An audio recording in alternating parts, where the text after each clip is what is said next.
It's sometimes hard to get a sense of what progress is being made unless you hang around for a bit and look closely. And in this case, you might miss, if you just walk through the church, that now all the support structure for the new drop ceiling is in place, and they'll start dropping the tiles into those positions and putting in the lights that will be in this hallway rather than these construction lights right now. So that's one step in the right direction. Here is a sound I like to hear, and I'll give you a close-up. There it is. So the toilets in the bathroom and the sinks are flushing and running. I've had some discussions with folk about the paper dispenser, the towel dispenser, and these are not the electric ones that you put your hand up near and it went down.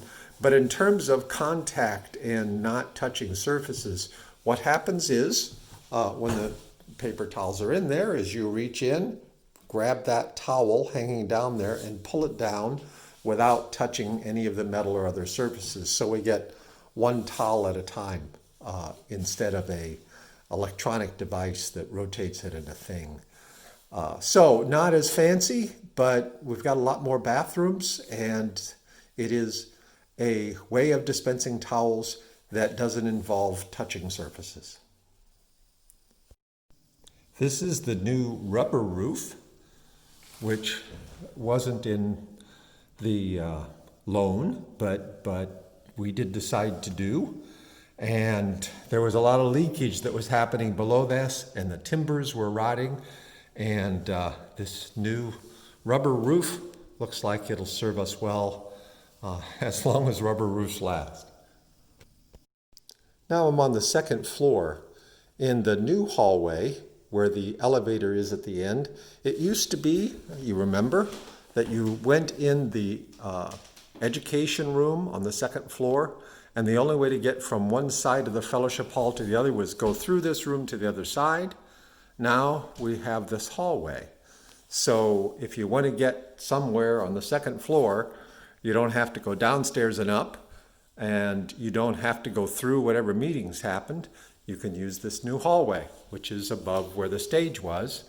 And here are our new bathrooms again. Now, another thing which you might not notice that is a stage along the way and takes a lot of work is the trim for the doors. To hang the doors has been installed. So the doors downstairs that have all been refinished can be easily hung into the trim that's been installed, which again moves us along, but you might not notice if you're just kind of taking a quick run through the building at this point. There's a lot of painting going on, and it takes time, and it's being worked on, and it's being made kind of nice. This is the hallway that goes out the side door next to the kitchen. And if you'll notice, it looks nice. Not only is it painted, but all the nicks, scratches, whatever that happen over time are gone. And the trim up on the top is being first taped and then painted, and things are moving along. So that will give the place that painting and that touch of just fixing all the holes that happen over all the years is going to make the place look a little more sparkly and nice. Now, it's been hard to conceptualize this for most folks. Peter's office is on the right, the kitchenette is on the right, and it used to be that there was simply a hallway going left, and that led out the door. Now, if you go straight and turn, there are two ways. One, go upstairs to the music room, go to the right, and this will be the education office. There's no light in here yet, so you can't see much, but you can see all that is drywalled, and the heating unit is in. And on top, that little shiny thing up there is the canisters for the new light. So it's getting pretty close to being finished in this room. Okay, so I'm going to go back out to the hallway.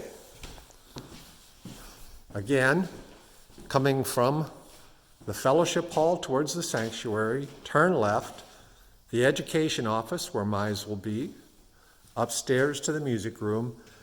There'll be a door here, and this area here will be the nursery. And it's a pretty good sized space. We have a fairly small amount of young children at this point, and we can do other things in the future. But again, the drywall's all done. The canisters for the new lights are up. And on the left is a fairly large closet for storage of whatever we decide to store, and then out the door to the side of the church. And again, new windows. Here's an example of the new windows in the parish hall, and they make quite a visual difference. I didn't realize how much was going on in the old windows. These windows allow a lot more kind of openness and light. They are clean, which is part of it, but they're insulated. And as I stand in here in the fellowship hall, it's much quieter than it was when the previous windows were in there, because all the windows are double paned and insulated. And if you go over to the window, it's easy just to flip this little switch, lever on top, and there you are. Although I think I'm going to advise most times we don't open the windows, because when we do, we're going to be compromising the air conditioning and the heating to some extent. My experience in churches and in this church is, if somebody opens a window in the church, it's probably going to stay open until, I don't know, the millennium, perhaps. So we'll have to work on our window opening and closing skills. However, when we do worship in here, we will be able to open up all of these windows on all sides and get a pretty decent airflow going through here. It'll be kind of inside, outside. Again, nice look at new windows and a different feeling, I think. So let me conclude with where we are in terms of use of the building. The first step is going to be, again, that we will come into the fellowship hall and begin doing worship services from this fellowship hall. And we'll put the altar up front there, cross, banners, etc., to make the place look good. And at least for the first services, I am going to be here to help make the streaming and Zoom meeting possible. And Peter will be up front doing his portion of the service. And the rest of us will include ourselves using Zoom or watching it being via live streaming. So the first step is Peter and I come some Sunday morning, actually a week from Sunday, hopefully. We open all of these windows. I stay way back here. Peter stays way up there. But we're back in house, and looks more like a worship service, feels more like a worship service. We're back in the space that you all, by your presence and by your work, make holy.